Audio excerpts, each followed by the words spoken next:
This is Snakes and Otters, a pointless discussion of eternal questions. Get ready. We're about to live in your head rent-free. Welcome, Otterites. Well, this is episode 239, Code of Honor. I'm Brother Andre. I am Martin. And I'm Robert. I'm Francis. I'm Marcus. And I'm Cajun. We'd like to welcome everyone back to our episode today. Code of Honor. We'll be discussing a quote that is quite famous from Robert Browning, looking at its pros and cons. And I've already sent the quote to the Brotherhood so that they could start developing their ideas and their discussion. And I'll share with you now. Have you met us? Yes, but I wanted you to put some more time and thought into it. That's why I gave you 2 days of notice. I think you just got called out. I mean, that works. I mean, yeah. For me and for Francis, we might have taken a little time to tinker with it, but I purposely did not. Okay. Robert. I purposely Robert staked his ground already here. That's right. I am the. I prefer it live and unfiltered. Very good. He likes it raw. Yes. And Yes. trust Yes. me, I was reaching beyond my grasp all the holiday through. Yeah. From I mean, behind. I think that So- could be a special episode. Robert Raw Dog's Code of Honor. Robert Raw Dogs anything. Okay, I think it's the captain's job to keep the train on the Let me tracks, be- and I I have was failed sorry, miserably sorry. in Okay, 20 Casey seconds. Jones. Oh no! Brother Casey This has become a Jones train. taking the place of Brother This is a Andre train. today. Yes, that'll be the first in my new line of children's books, Robert Raw Dog's Code of Honor. Or anything, yes. Featuring Children who Casey are Jones listening. for the first I story. mean, There's a train run that on could it? be we're working on the schedule. That could be a series of article or episodes. No, I veto. love that. Well, but just come for on. the alliteration alone, Robert Raw Dogs, yeah. Robert Raw Dogs. Okay. Sorry, I did not mean to. Derail things. Well, I didn't mean to derail. I wasn't intending to derail it that far. I was. But the opportunity presented, you were just so formal and serious, I had to. Well, thank you for bringing levity to that, and also catch my breath. for all the children listening, giving them something to speak to their counselors about in the next 20 years. Hey, it wasn't me this time. That's okay. But you should see this color of red that Andre's got going. I'm just imagining one particular father who listens to this with his children, and he having to look at his child, look up with his innocent eyes, and goes, "Daddy, raw dog?" what is raw dogging?" Or a train. It's a dog without a collar. I think we pretty much no longer can invite your pastor. You gotta. Oh, he makes jokes no, worse than that. He's priest, like lesbians, not the same as in the movies. Okay. Very true. Very true. We have how far are we into the episode? 3 minutes. 3 minutes and 2 minutes and 30 seconds have dwelled into depravity. And a minute of that was introduction, so Yeah, exactly. you got to cut it back further than that. Well, anyway, let us begin our discussion on our quote from Robert Browning. I would like to introduce it. Oh, it's a double entendre. It works both ways. Cover. He's never inviting us back. I'm sorry. Francis is not amused. I didn't say anything. That's why you're not amused. Yes. Well, that went into the toilet. Sorry. But actually, I'll sit here and be quiet for a little but while. actually, this depravity might actually be a good segue into the actual quote. Very true. Very true. The actual, We're like 12, right? Every No more. No more. Yeah, every minute of 12 years old. Yeah. Sorry.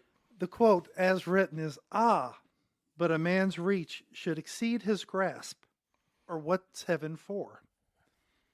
Robert Browning. It was written in a poem that he had written. What's the poem? I have no idea. I didn't read the Oh, entire wow. poem. I thought we were prepared. Francis? Well, now it's I know out I of didn't context. bother to look that up myself either. I just thought maybe you might know it in that Well, back no, vault the of quote memories. itself is extremely famous. Yes. It has been around a long, long time, and it has been one of the contexts of it in particular. Back in the 70s, you all may remember this. I had to write an essay in the 6th grade on this. Believe it or not, it's one of those things that there was a movie that they gave us about it, and the intention was it was wrapped up around the space program. So this is post most of the Apollos, just prior to the space shuttles becoming a thing. So the space program is very, very much in its in its maturity, I would say. Part of the zeitgeist, yeah. That's right. So you have this ability here that why aren't you young skull full of mush, as they say, trying to do better than you can. That's the intention behind that. That's what we were taught anyway, is that your reach should exceed your grasp, because if you're only doing what you can, how will you ever go any further? And it was, again, framed in the context of going to space.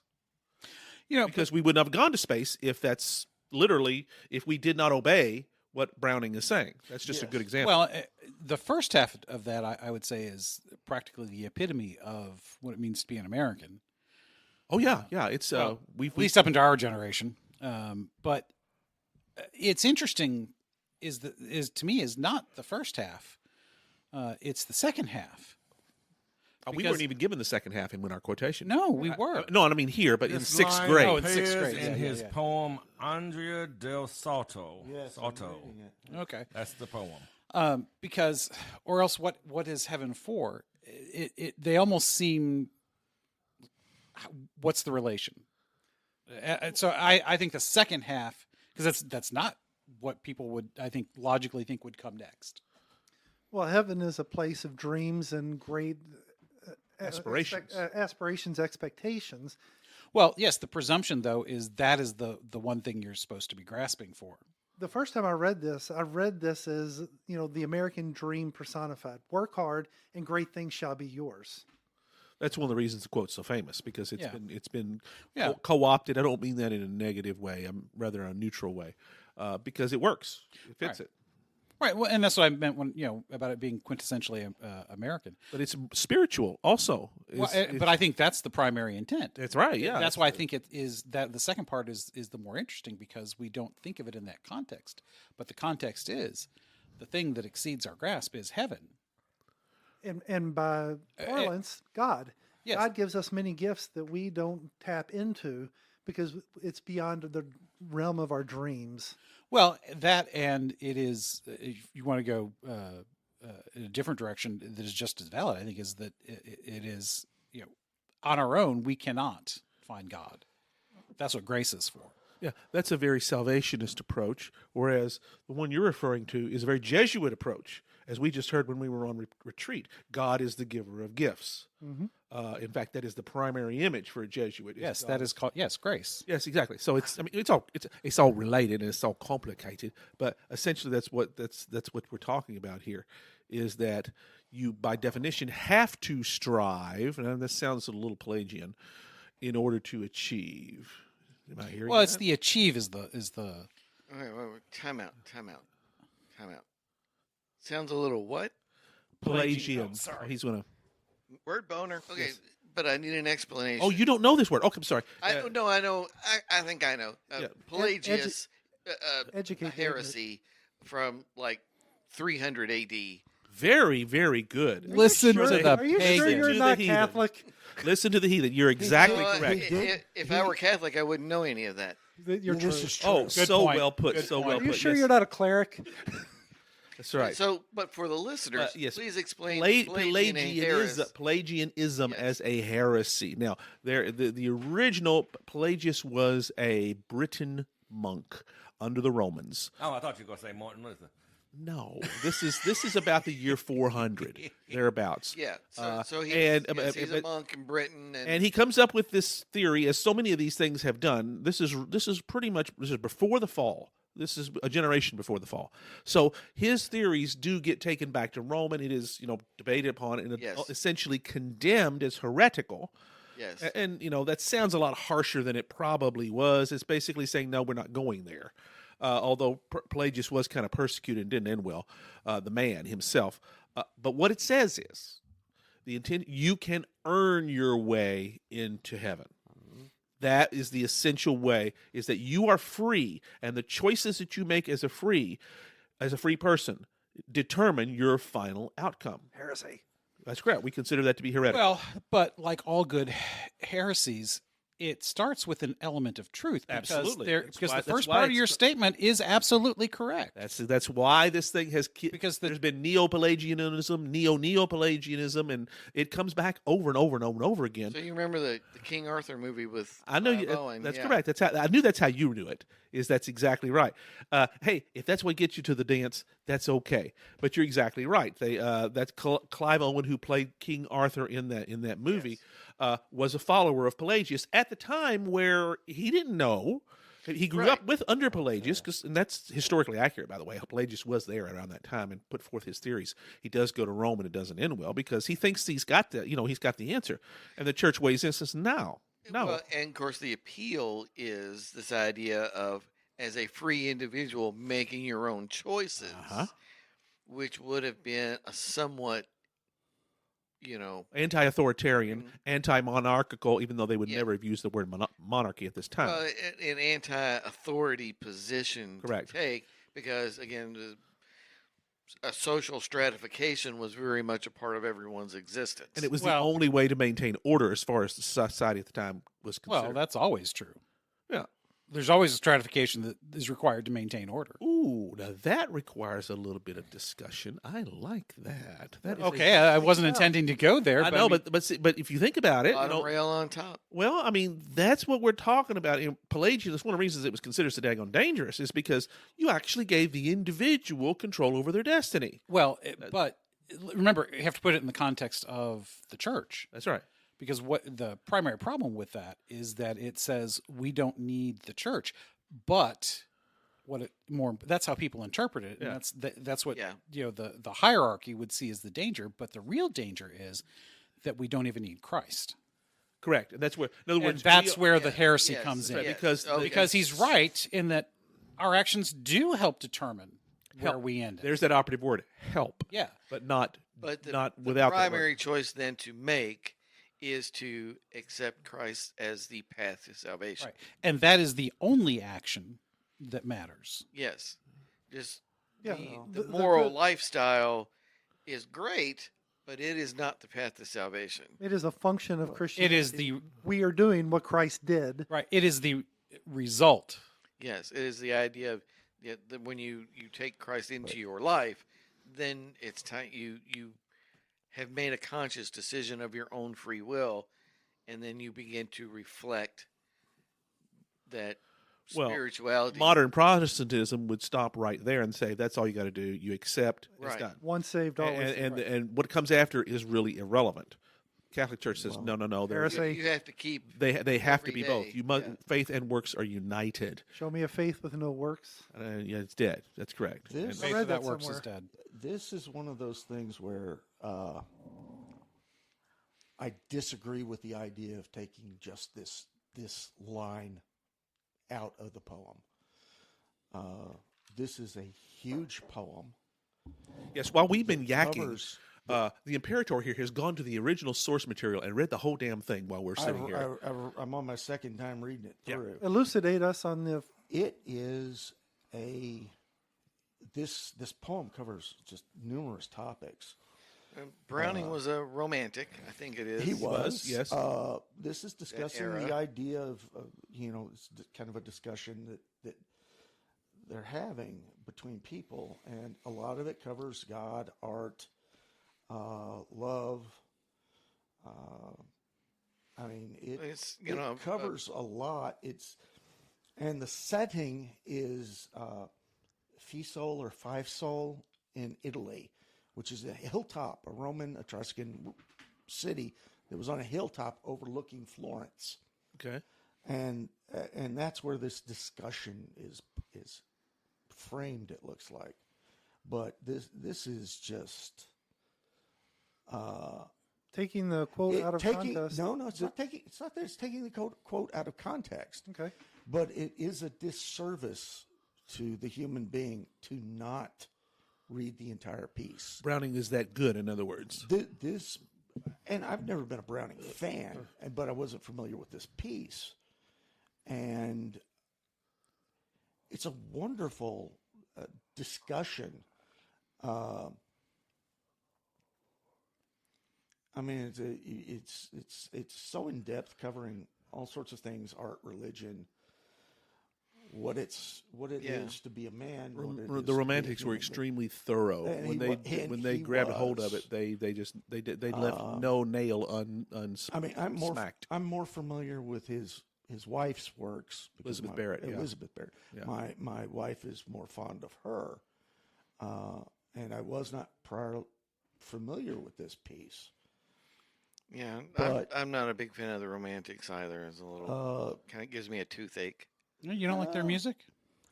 This one's not that type. It's not one of those drooling Rembrandt's. So your objection love things. isn't that we're Red's music. that No, that's we're Rembrandt's, taking not the meaning Romantics. of it out Sorry. of context. I mean, that we didn't incorporate enough of it to show the beauty of the entire poem. Exactly. I mean, this. Well, it's not the point. I know, based off of a quote. Well, I mean, in its isolation, it's a disservice the to the quote work. feels like a little bit of pop psychology to me. Yes. You know, I mean, this poem is extremely thorough. Is it a little bit of a cheer, rah-rah, cheer? yeah, it's a little too. It's Motivational? No. Yeah, I mean, It's in depth. but separated from the rest I of the mean, poem. I'm speaking I of just your mean- right in impression. isolation without the reference Yeah. to the rest of the poem. It has kind of that feel of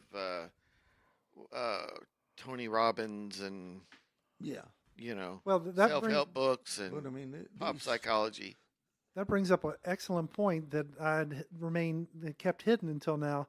When I was discussing this with Mrs. Brother Andre, she said, "I think that quote is horrible." And I looked at her with confused eyes, and Yeah. I was like, "Explain why?" She goes, "It shows the incontentment of man's soul." Mm-hmm. And I was like, "Wow, she might have a point there." You can't, the human spirit, based on this quote, is saying that I'm never content with what I have now. I always have to strive for more and better and bigger. Well, that's Hold. Is there? But that keeps. Did the she say excitement going. Did she say shows, or because honestly, I think the only reason that you would that she could not like it based on that would be not shows it, but glorifies it, because showing it is pointing out. You could take it as pointing out the inadequacy of that attitude.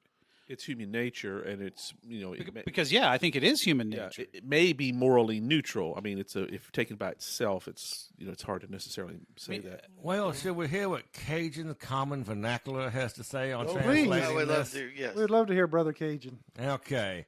To me, and I'm going to translate it my way, mediocrity is at best the status quo, but a definite path to failure. Okay, you got to remember, we're a bunch of 12-year-olds. You might need to dumb that down for us a little bit. That's pretty about dumb as it's going to get. Well, yeah, it Striving and reaching for nothing. it is better than yourself, it is you're railing not getting against anywhere, mediocrity. there's no It is. success. But- You're just happy with drudging along at the Yeah, bottom of the status quo. You must not be satisfied you don't with want to face simple mediocrity. conflict, And- you don't want to and- strive for better.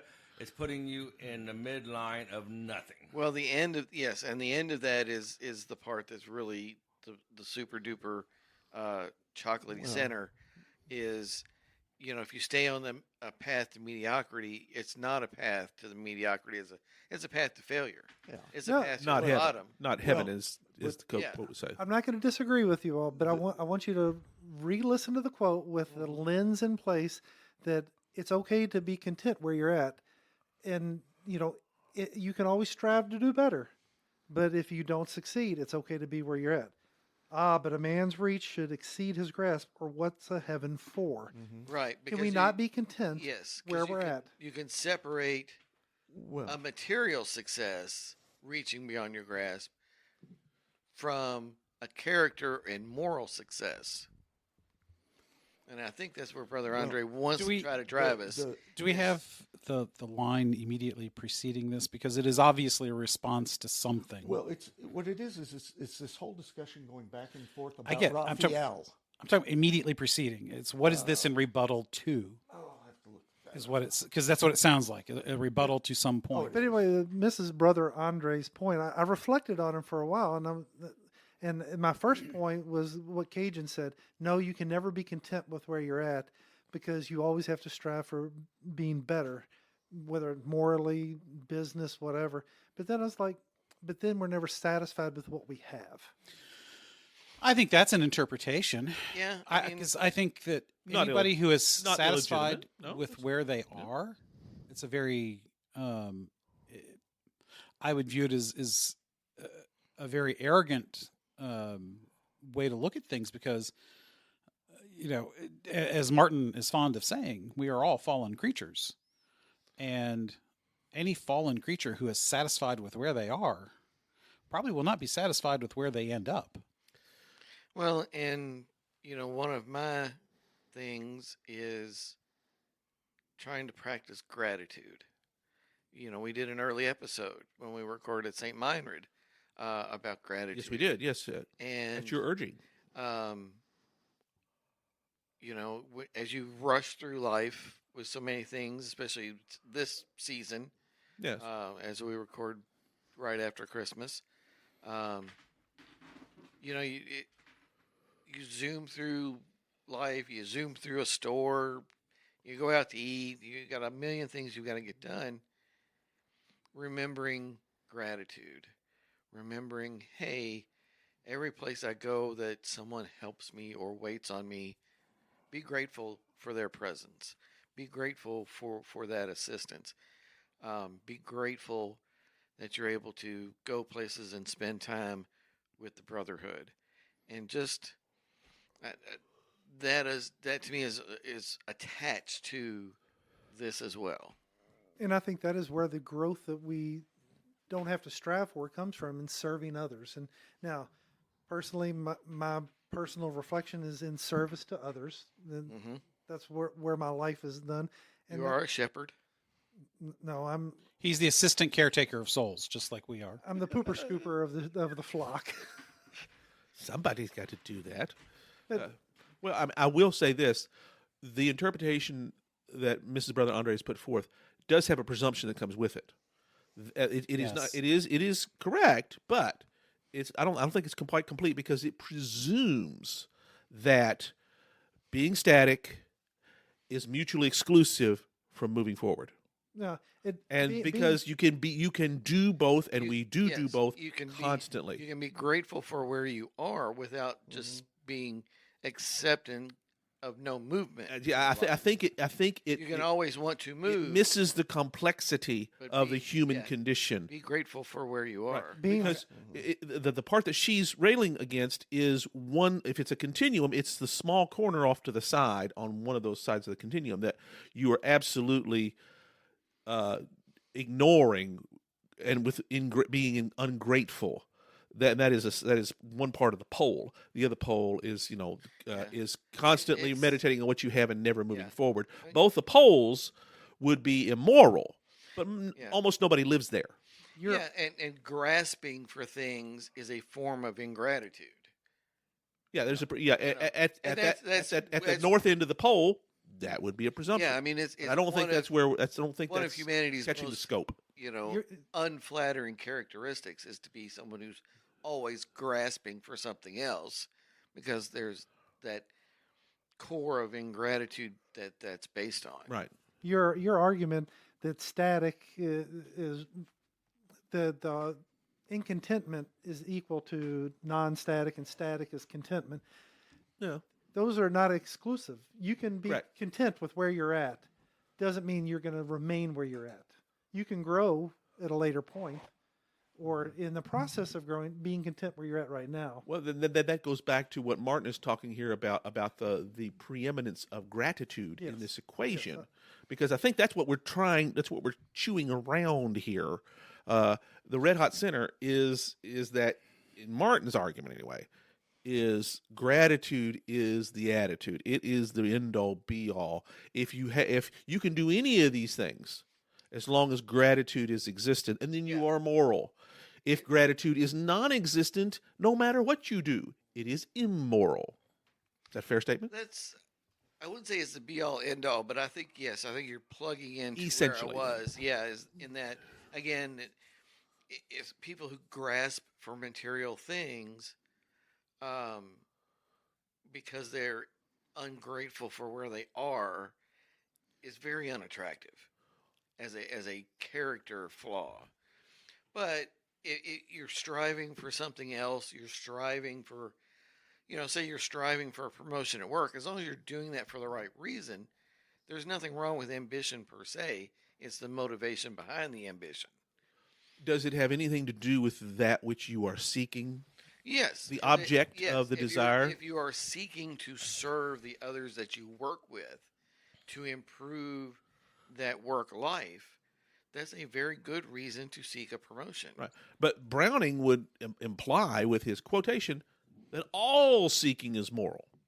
I don't think he's saying that. We should do it if that's the way to heaven. If we're constantly. But you're seeking, saying. Well, we know it's not. That's what I'm trying to say. Right, but I don't think he's saying that all seeking is moral, because I don't think he's saying that all seeking leads to heaven. That's like it assumes y'all was referring to everything I was referring to as being materialistic things, which I was not. Right.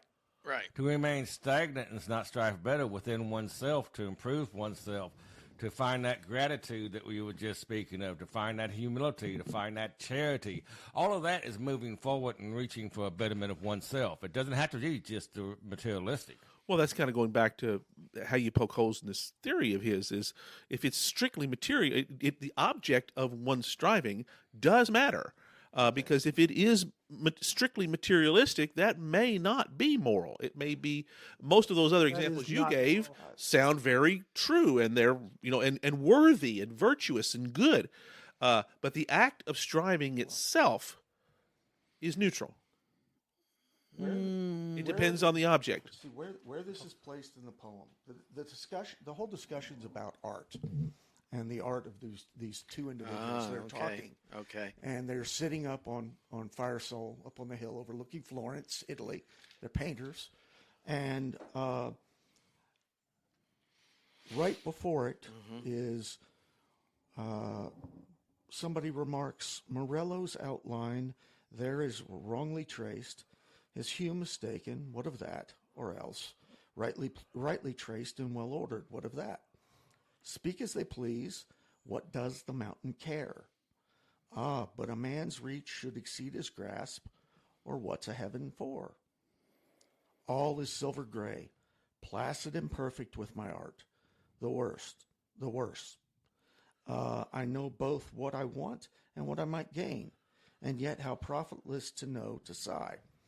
And what they're comparing their own art to the art of Raphael, the Madonna. So yeah, I mean they're talking technique and ability and craft. Yes, there's that word again. They're talking about what's behind the art, and that we are mere half men. We're never going to be perfect. Our art is never going to be perfect, and but we can try harder. We can try. We can always try and harder. keep trying, and we can better. reach. And to be satisfied with what we're doing is never quite enough. Oh yeah. To say, well, this is good enough. Yes, exactly. Don't do that. Don't say this is good enough. Do more. Do better. And and it's interesting. It's I highly recommend reading the whole entirety of the poem to everybody.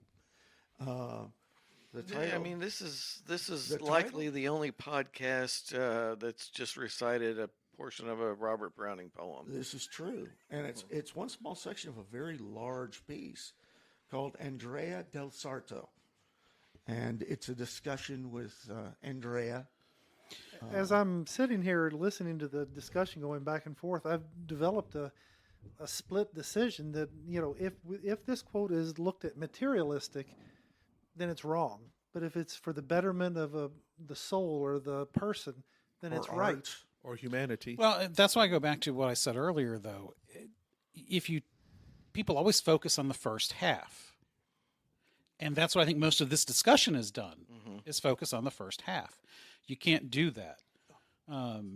And contrary to what the Imperator thinks, yes, you can take this quote by itself, because that's kind of the point of code of honor, and make it meaningful. And honestly, I find it some of what Martin was denigrating the whole motivational stuff, but half of what he said was straight out of just about every motivational speaker I've ever heard. So, you know, I mean, again, that's why it triggers that feeling. You know, well, you made it sound like it was a bad thing. well, it feels a little pop psychology, a little Tony Robbins, a little motivational speaker. Gratitude is, yeah, I mean, attitude of gratitude is very pop psychology, though. Yeah. But anyways, welcome you to Dr. Phil's Psychology Hour. When you take the whole thing into account, to me, that's where you get what you're talking about, what you're grasping for. Now, he says a heaven, not heaven, but a heaven. Yeah. So, to me, which I think points to just a good. Well, let's move to the second half of the quote as you phrased it. And what is heaven? Well, again, it's a heaven. Yeah, not the heaven. Right. So, as I just said, I think it's whatever is good. And I don't just mean, good as in, oh, that was a good piece of cheesecake. Is there more than one It's heaven? being used as a metaphor, in other words. Yes. It's up to the what they're saying is it's kind of up to the individual, their heaven, whether it be art or poetry or craftsmanship of any type or just life as a human being. Yeah, and again, not when you say their heaven, that again that implies a very individualistic view of like my truth, your truth. And it's like truth is truth. And when we talk about a heaven, I think Cajun has it exactly right. It's a metaphor for something that, and again, this is always hard to define because people are always going to disagree. But what is right, what is good, and what is true, and especially since we're talking about art, at the time, very much is wrapped up in those ideas. Oh yeah, about what is right and good and true. It's not until we get into the modern times where all the rules are thrown out. So I think looking at that second part as a metaphor helps frame the thing, whether it be an idea or something that you're doing, whatever it is. It's also you seek for something you can't yet reach, And I would agree with that. because that's how you grow. But If you lift the same weight day after day after day, your muscles do not get stronger. If you want to become stronger, you have to lift greater and greater amounts over a period of time. I wouldn't recommend going from 100 pounds to 500 pounds in one try, but if you want to get to that super heavy weight, you've got to take it in incremental steps to build that muscle. So we don't want to compare the Madonna to a banana taped against a piece of plywood. Only to And show having the how same quality. stupid people are. Yeah, only to show how stupid that thing is. But it gave instructions on how to replace the banana when it needed to be, so Yeah. it's always stay the same. and You Well, got then- that with your big $1 billion price tag. To be fair, that was entirely a tax situation. I don't care what it was. Well, and it's part of the artist's point too. Was Yes. look how dumb this is. Yeah, It yeah, is, yeah. and As he cashed the check. Yeah, he still cashed you that need check, the yeah. write-offs. And at least Andy Warhol actually produced a product himself and didn't need to go to the hardware store in the market. Well, yeah. Well, you can make the argument, art can be produced with anything, which is okay. Eh, Robert Mapplethorpe was considered an artist. Yeah, he was. He was. And some of his photos were actually be pretty fair, good. yes. The whole Piss Christ thing is a different story. He was a My skin is crawling just with the mention of that name. He was a wonderful photographer. He actually really was. Some of his subject matter was some of his subject matter was quite questionable. He was a master of his craft, but Yes. he used it in service to things that I agree. that were just awful. But yeah. Okay, so I am being signaled here, so bourbon break. We're going to have a slight break in the conversation to talk about We're just going heaven. to rabbit hole somewhere else. Yes. And talk Maybe about Rabbit Hole what we are Distillery. drinking this afternoon. Would anybody like to start with what they're having? Well, at your suggestion, I went ahead and pulled out the Sazerac Rye, which I did buy a bottle at your suggestion. Haven't cracked it at home yet. I guess I've kind of by default become our rye guy. I really like this. I really do. It has the bite and the pepper of rye, but it is by no means, it's not a high proof. I don't know what the proof is actually, but it doesn't give me a headache. Let's put it that way. I like it. Have some more, you'll get there. Yeah, it's all in moderation. That's all right. Finish the bottle. I'm very pleased. Very For pleased. me, myself, I've never been a rye guy. I'm probably not going to be, but that's a milder rye. I can Yes. tolerate a little bit of it for a shot or two at best, but it's never going to be my go-to in any kind, being a rye. But overall, if I was going to recommend a rye to somebody, I would mention that one if somebody asked me if I knew of a good rye.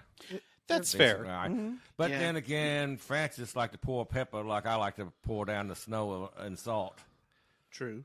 You know, I'd never had rye, and I was not a rye fan. I encountered this through a bourbon advent calendar that I was doing this holiday season, and I tasted it that night. I'm like, oh, that's tasty. There is no thing so Kentucky Is a bourbon advent as a bourbon advent calendar. And it sells out every year. Yeah. Year after but year. the one we did was a group of about 20 people. We each bought a bottle, and they were Oh. distributed in small, just numbered, Yes. So you made your 15 own. milliliter bottles, and we would taste it, have a tasting every night, and we'd go to a website and guess what it was, and if your guess was correct, you know, you got points and whatnot.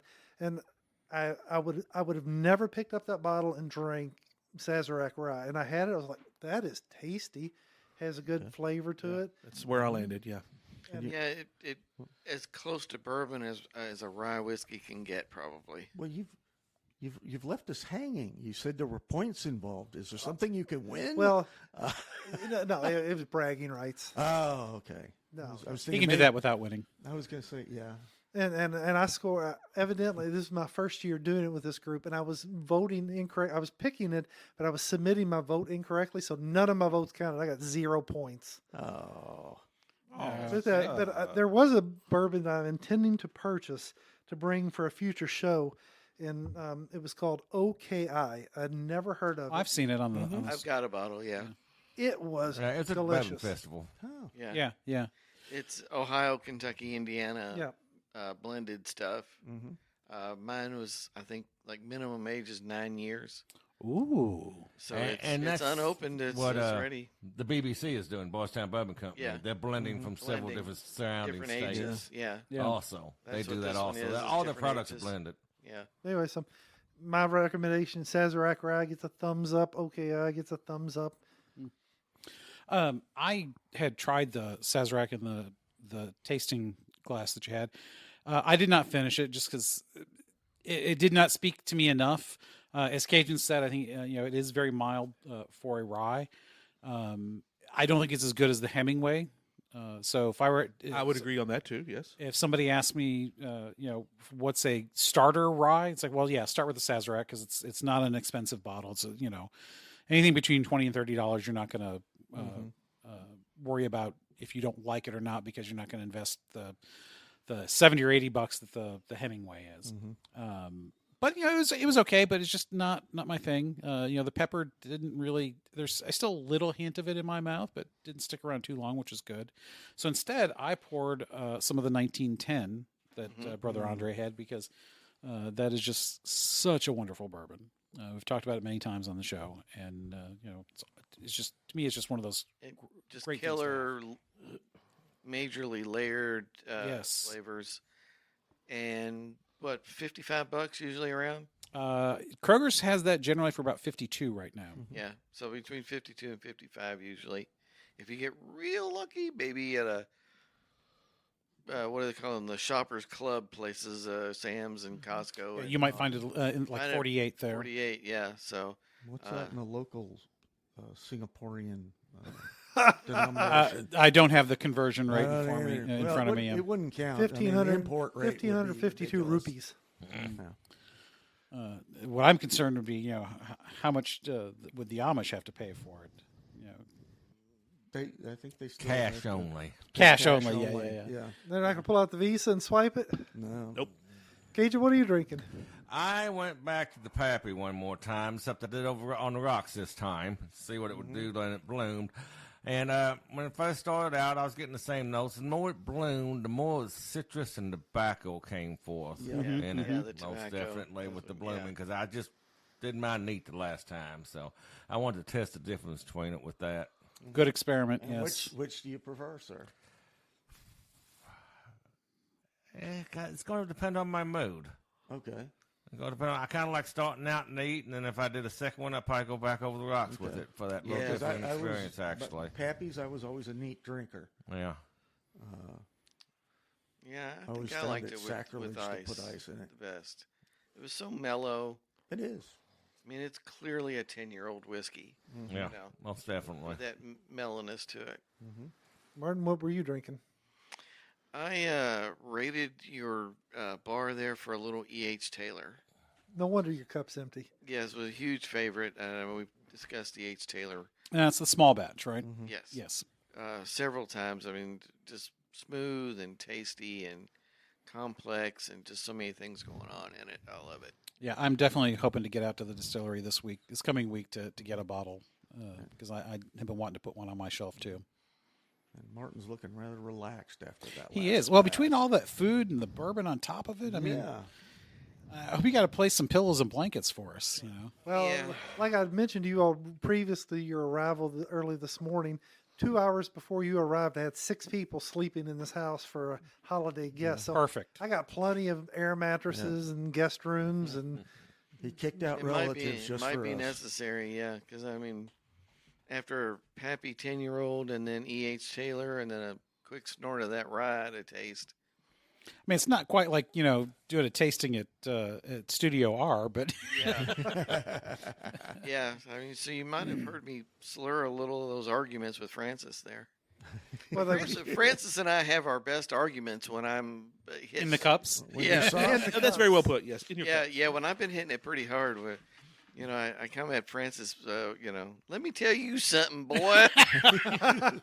well, I wanted to An lift English secret agent from England. the Brotherhood of Snakes and Otters commemorative glass that I'm drinking out of.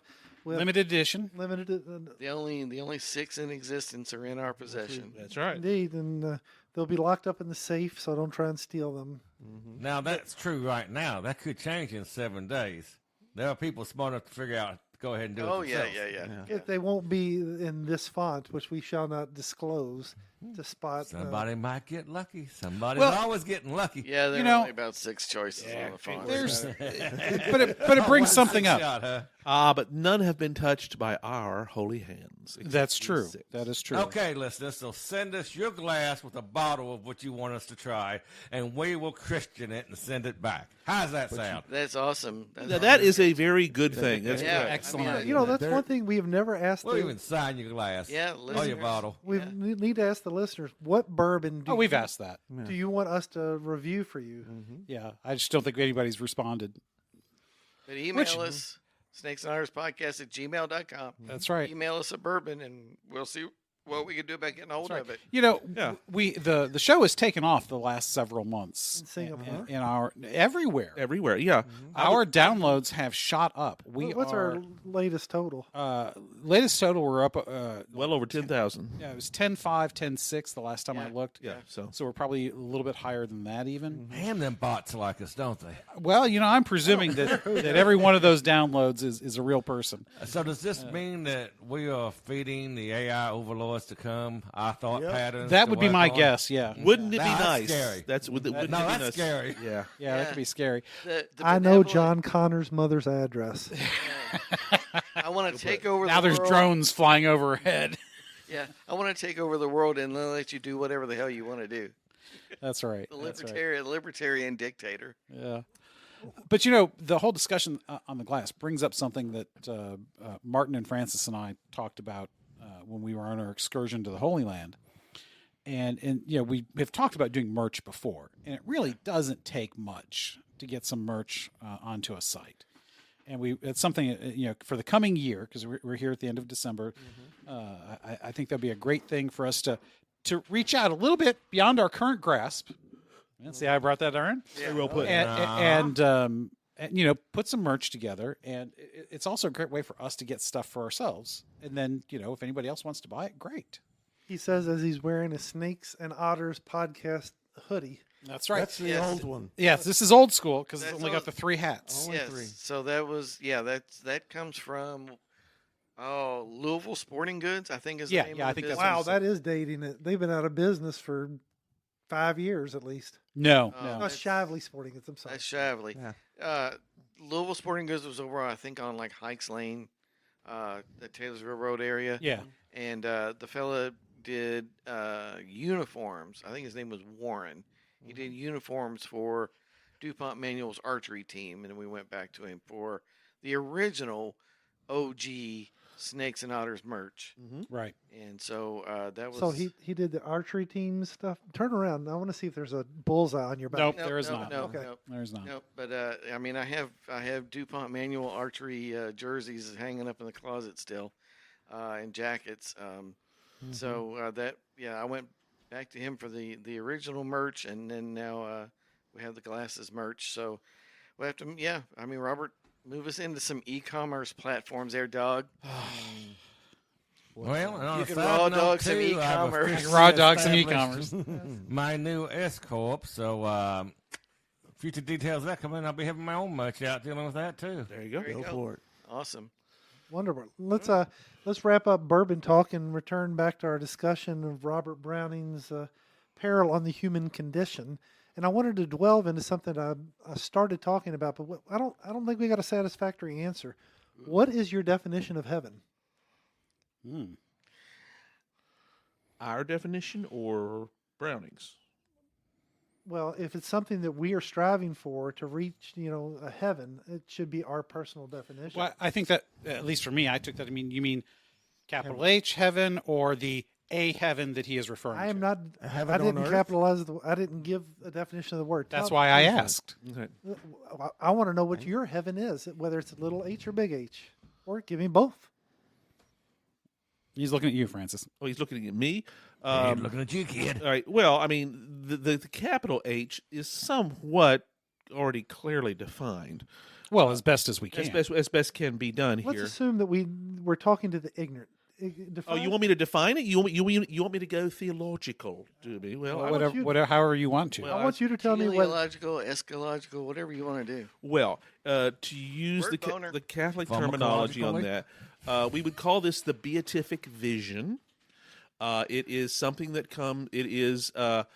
it is the goal towards which we all aspire. The shining city on the hill is often, that's the Augustine version for it, but he was speaking of Rome here at the time, but he was speaking of the city as a metaphor. The New Jerusalem. New Jerusalem is also that's other one that was laid out for humanity. It is our ultimate destination. This is only a temporary time, which we all understand that. But with Christ coming and revealing the Father and the nature of that which is eternal life, that is towards which we seek. That is the Christian understanding of heaven. And what does that look like? Well, as far as Catholic terminology is, it involves the human person being a part of that, meaning self-awareness is part of that, and we would be both body and soul. Because from the Christian anthropological understanding, we are a human person is both. It is not one or the other. So, Well, I probably should have finished with you instead of starting with you, but that's a great definition. That's okay. I'm going to say what he said, but I'm going to make it much shorter. okay, go ahead. Eternal life in the presence of God. Yes, Okay. I said that. But it was Exactly, that but mine was much shorter. It was a tremendous theology lesson. Well, it is. It's I complicated. I was enraptured. I mean, Well, not I really, have- because you were left behind. I mean, yes, I've had a lot of bourbon, but I'm quite in awe. Well, thank you, sir. I mean, I'm just trying to. I think most of our explanations, and I know Robert backed me up on this, are woefully inadequate. Yes. And to try and get this down to some of those pieces that we so often miss, the word beatific vision to me is I like that. I think- do too, but the reason I went with the way I said it, one, because It's shorter, yeah. not just that. Well, your definition was as correct as we can understand. Yeah. It's also very complex. I'm kind of a complex guy, yeah. It's complicated. It's complicated, yes. Travis Yeah, sure, we'll go with that. Yes, Travis Slattery. Yes, sir. And that's fine for the discussion that we generally have here, because Yes. that's where we live. That's our wheelhouse. Right. Both and All right, very good. Very And good. in the both and sense of things, it's we also need complicated to make it and simple. You simple. mackerel snapper. for the majority, because even I think the majority of our listeners their eyes are going to glaze over at the technical definitions, and a lot of them, if they even think about it at all, that's part of the problem is that, they're not going to have a context. Whereas, half of us here are cleargy, so we have the context. Right. One of the reasons I like the term beatific vision is that Well, even that's very technical. it is, but it and here's the both and again. It clearly lays out both our understanding of it when we're in it, and the reaching upward, outward, forward towards God. So you have to define it, though, because again, you've used a term that most people, if they're even aware of, are not going to understand. What is beatifical vision, Francis? Lord. I just said it. It's the God's already reaching for us. We just have to reach back. well, that's great. It is the connectivity, to use Robert's shorter version here. It is the connection between God and humanity, individual humanity in this case, but all. For us to be in synchronicity, to use the police's term, with each other. We are in his presence. He is part of us. We see him as he is, and we are fulfilled by his presence. Francis is my hero. Well, So- it is also, it's both vertical And understanding horizontal. and horizontal. It has to be, yes. That's great. How I would, real Have quick, fun. Go. I've always liked to think of it again in short terms, because I like to start with the simple and then expand. But it's seeing what God sees. Oh, yeah, it would be absolutely that. Yes, great. Yes. Seeing each human being as his Well, seeing all of child. reality, All of as reality, God sees it. but in yes. particular, You're not asking humanity for a whole lot there. as his children first and That's foremost. God's grace. So that's a- Beloved. That is the children. life. That is the having a life definition of in heaven. God, fact not that just you- with God. The fact that you are alive is his greatest gift. Yes. And that is a reflection of his love for Well, you by its definition. It's his second greatest gift. If you get to heaven, that's his greatest gift. Well, I mean, But yeah, they're tied together. You can't have one without the other. well, we're speaking within a temporal yeah. aspect. Imperator, you're researching over there. Do you have, No, well, it was just one of those things I was thinking about, with the mention of heaven, and the way I was looking at it was kind of like, baby, it's what's that worth? Heaven's kind of a place on earth. Okay, Belinda. That's exactly. Yeah, that's right. That's where I was going with it. That's it. They say in heaven, love comes first. We'll make heaven a place on earth. Ooh, heaven. So we've gone a from place on Augustus earth. to Belinda Carlisle. Oh, hey, Don't forget the police. That is totally right exactly about the Christian mission here, because the intention of going forth and I don't want to say converting all nations, but teaching all nations, spreading the gospel and good news. It's never imposed, it's always proposed, but the kingdom of God is meant to be here. But we have to work at it. That's what we're trying to do, is make heaven a place here on earth. In other words, a place where nobody's left behind, a place where everybody is equal in dignity and in sanctity and in potential and you've works never towards. really listened to the lyrics of this song, have you? Oh yes, I have. Oh, okay. It's very It's it's sex. very sexual. Yes, I understand. Yes, Belinda's pretty. I mean, she's still an amazing that is lady. How life procreates, isn't it? Yes, Yes. she's a very beautiful woman. Still is today, even 40 years later, actually, almost. After when she wrote that song, 87. Yeah. But yeah, the fact that you know what year that was published is impressive. Well, it was our years. He had one of those posters of her up on his wall, probably. No, No? but I do remember her. I mean, I had like a the few Go-Go's. posters. Go-Go's were pretty cool. I think she looked so much better when she let her hair grow. I didn't like that shortcut hair on her, but that's just me. She was a cutie. Yeah, she's an amazing lady. What Those about ladies you? were gorgeous back in the 80s with the I hair. I will say this: I had that album. I bought that cassette. I had it. Yeah. So yeah, it says something. That cassette. Cassette, yes. Yeah, In you '87, it was younger- cassettes. Yeah. It was For you cassette. younger viewers, that was a thing that with tape in it. I think I have that on LP.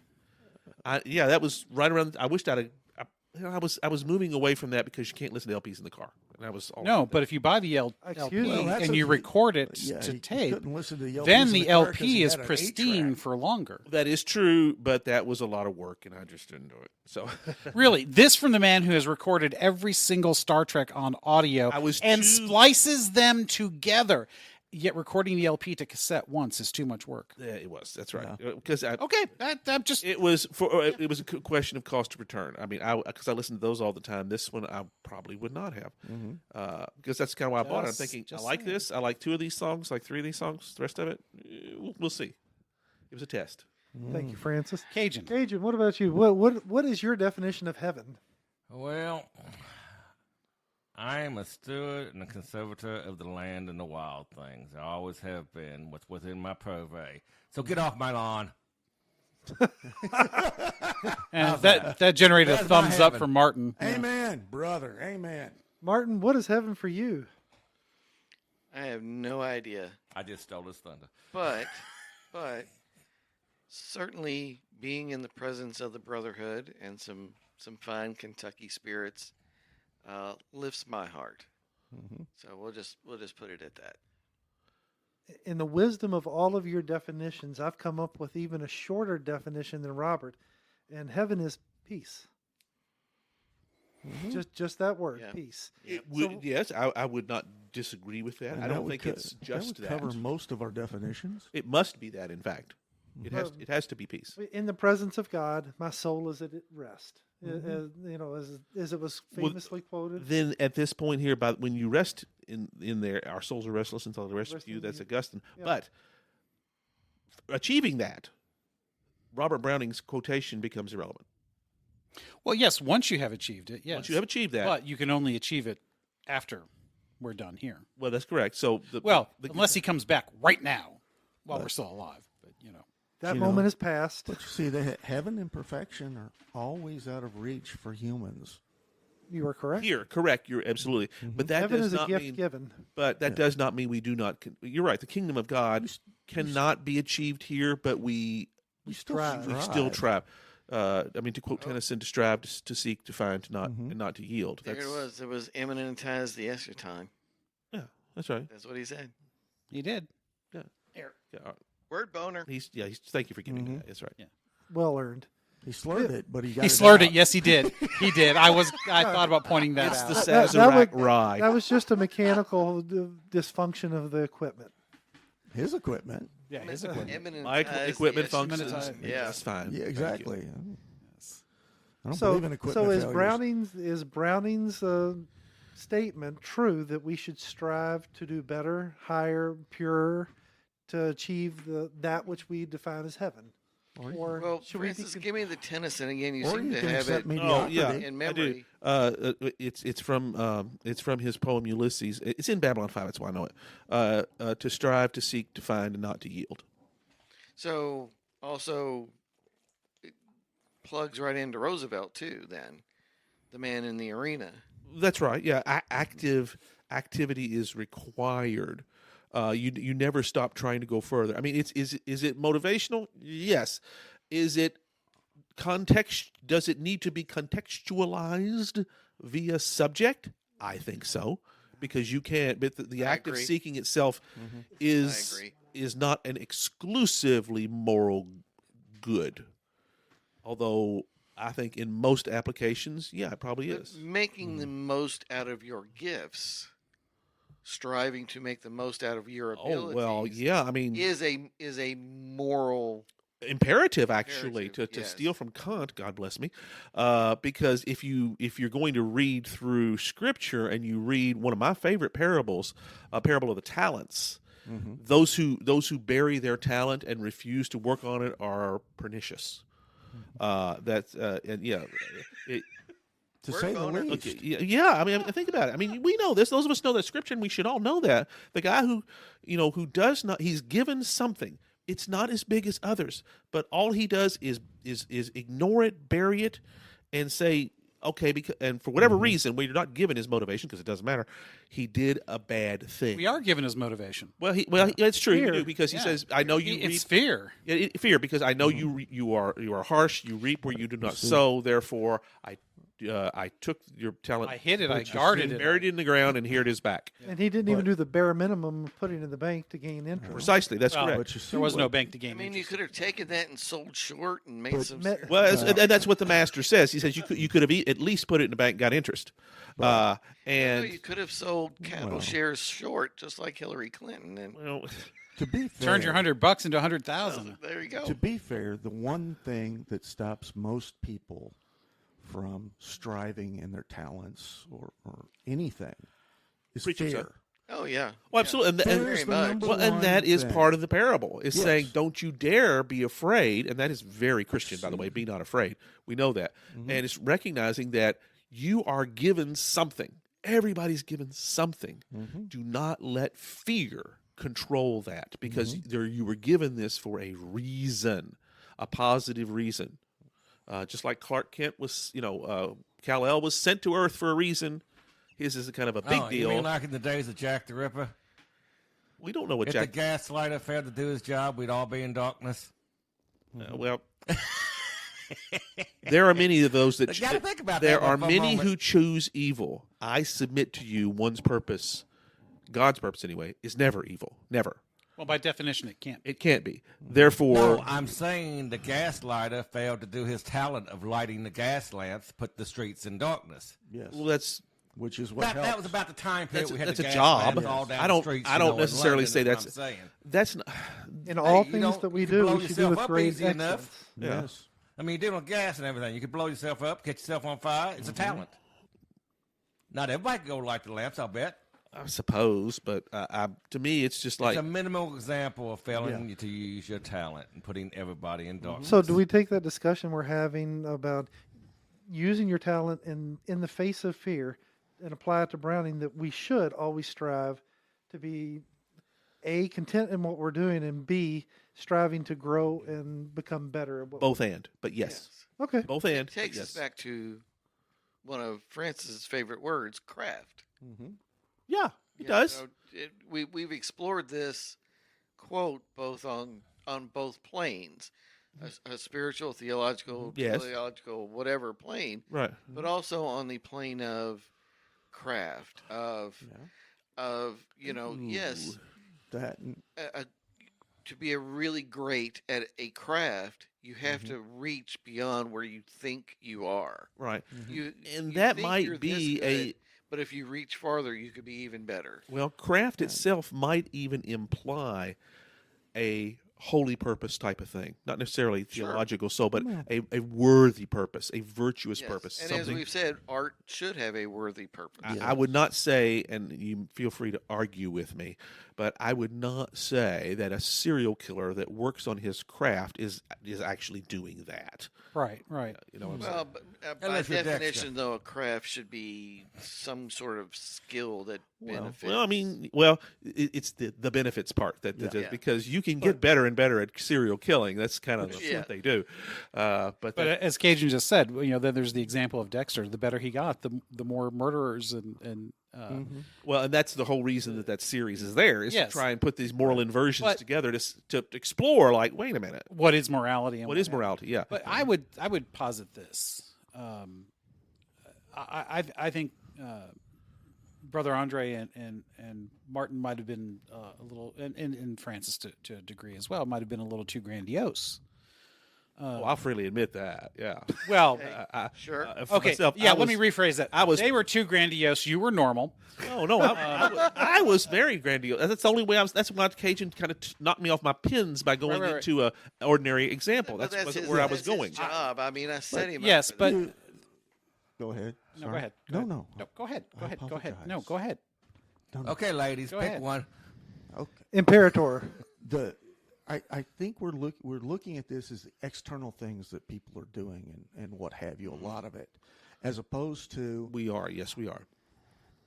the primary thing that we should all be looking at to strive to be best at is ourselves, to grow, to learn, and to never stop doing that. Similar to the way Hemingway would say, your only real competition is to be better than your previous self. Well, but yes, but Boom. also are things like our relationships and such. All applies, yeah.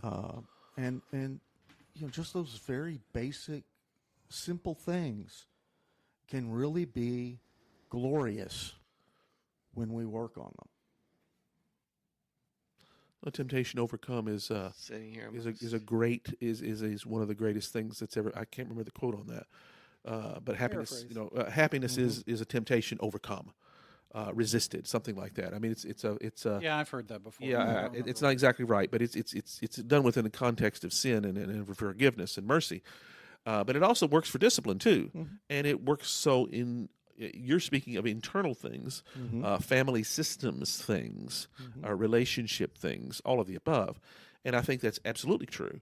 And you're right. We're kind of, we're speaking, at least the way we've been speaking, is of the societal form as opposed to the individualistic form. And you're right. Those are not mutually exclusive. I mean, when we're talking about a 50% divorce rate, because people can't work together or learn to work together or prepare for a life together, or are willing to do the hard work that requires, or abandoning children. Absolutely, because for all sorts of reasons, I'm not going to. Yeah.